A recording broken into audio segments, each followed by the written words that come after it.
弟兄姊妹平安，今天是2024年7月25号。今天的经文是诗篇145篇10节到18节，列王纪上卷19章19节到21节，歌罗西书第1章第9节到14节。今天要跟大家分享的主题是呼召。上帝呼召人成为他的仆人，在旧约里面有族长、有先知、有祭司，还有士师等等这些的职务的人。耶稣基督他传福音的旅程当中，他也呼召人来跟随他，我们称为门徒或是12使徒。当耶稣基督呼召他们的时候，我们看到圣经的记载，这些人都会放下一切，或是说舍弃一切来跟随主。另外有一些人讲了非常多的理由啦，比如说先让我回去，等我埋葬了父母，我就来跟你啊。像这样的人就不是真心的想要回应上帝的呼召。其实回应上帝呼召真的不是一件容易的事情，如同上帝呼召亚伯拉罕一样，要他离开本族本地本家，没有依靠的来跟随上帝。要回应这样的呼召，其实是真的不容易的一件事情。今天的经文旧约列王纪上卷第19章19节到21节的经文，我们看到了先知以利沙受选召的记载，他的回应也不容易。圣经记载呼召以利沙的事情，以利亚离开了那里，找到了沙法的儿子以利沙。以利沙正在赶一对牛在耕田，还有11对的牛在他前面，他赶的是最后一对。以利亚脱下外袍披在以利沙的身上，于是以利沙离开他的牛去追以利亚说，等我向父母亲吻别了，然后就跟你走。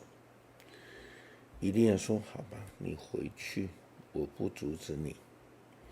以利沙就回去，把他的一对牛宰了，把轭当成柴烧，煮了肉，他把肉分给大家，大家都吃了。然后以利沙去跟从以利亚，做他的助手。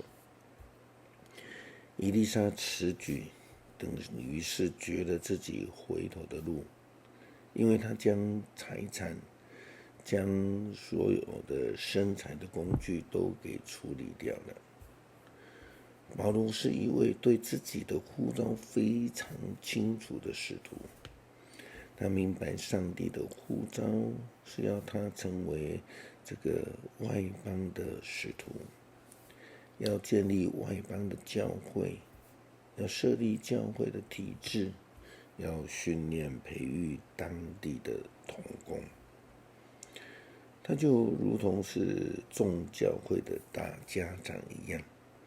他经常的苦口婆心的劝勉教会，劝勉同工，劝勉当长老的这些人，并且积极的为他们祷告。在歌罗西书第1章9节到14节的经文提到了保罗为了教会、为同工们的祷告，他恳求上帝透过圣灵的智慧，让他们来明白上帝的旨意，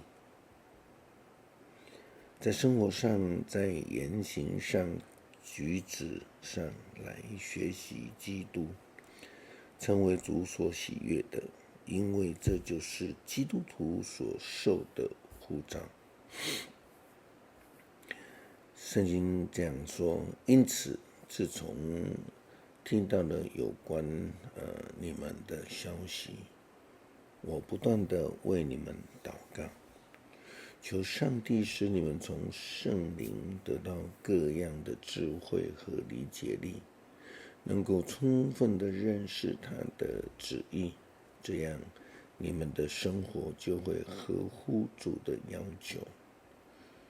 凡事使他喜欢，同时你们也会在生活上结出各种美好的果子，对上帝的认识也会增进。愿你们从他的荣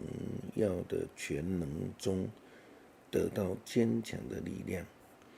有耐心的忍受一切，要以快乐的心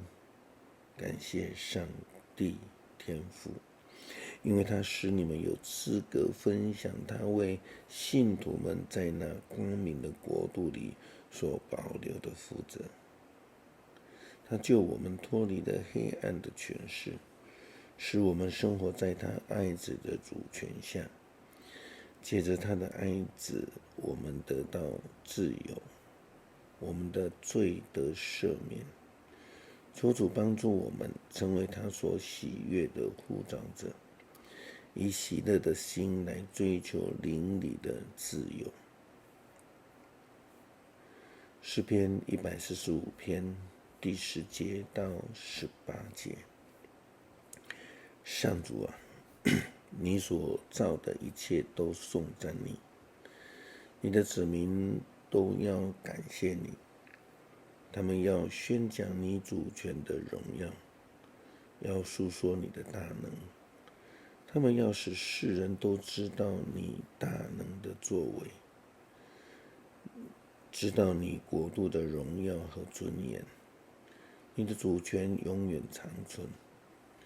你要永远做王。上主的应许是信实可靠，他所做的一切尽都美善，他扶助遭患难的人，他扶起被欺压的人，一切生物都仰望你，你按时把食物供给他们，你丰富的供给他们，满足他们一切的需要。上主的作为都是公义，他所做的都有怜悯。上主亲近所有求告他的人，他接近诚恳求告他的人。恳求主帮助我们成为一个好又忠心的仆人，谦卑的学习，喜乐的服侍，有圣灵的智慧，有属天的平安。祷告祈求主耶稣基督的圣名求，阿们。